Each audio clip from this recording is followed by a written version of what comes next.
আজও অমনিশার শত শত নিয়নবাতি থাকার পরও চোখ ধাঁধানো বাতিতে অন্ধকার ক্রমশই বাড়ে।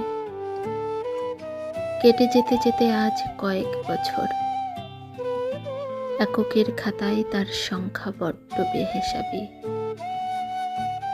একদিকে পূর্ণতা, আরেকদিকে শূন্যতা।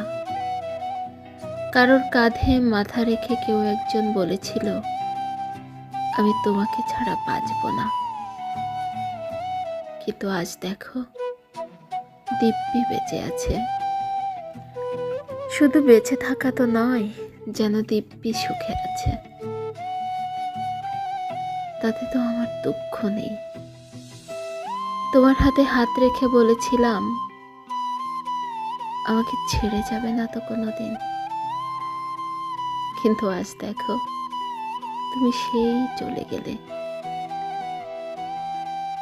এখন সাগর পাড়ের বাতাসে তোমার এলো চুল উড়িয়ে নিয়ে যায়। কোমরে হাত রাখে বিশেষ মানুষ।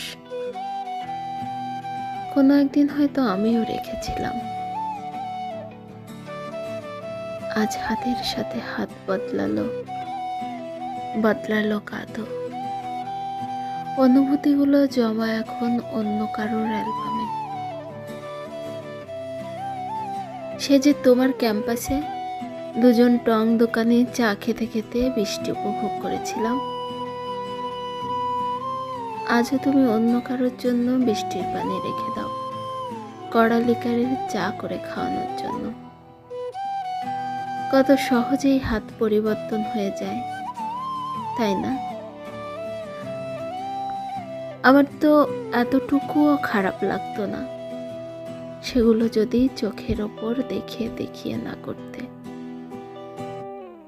তোমার অজান্তেই এখন কেউ তোমাকে সারপ্রাইজ করে দেয়, জানান দেয় তোমার মুখচ্ছবির মানুষদের। অথচ দেখো, ৮০ কিলো পথ পেরিয়ে আনা আরশি কি তোমাকে সারপ্রাইজ করেনি কখনো? তোমাকে দেখার জন্য যে মানুষটা ঢাকা ছেড়েছিল তার জীবিকা, আজ তার জীবনটা তো অন্ধকারে ঢেকে গেছে। কই, সামান্য আলো তো তুমি কারোর মাধ্যমে দিতে পারলে না।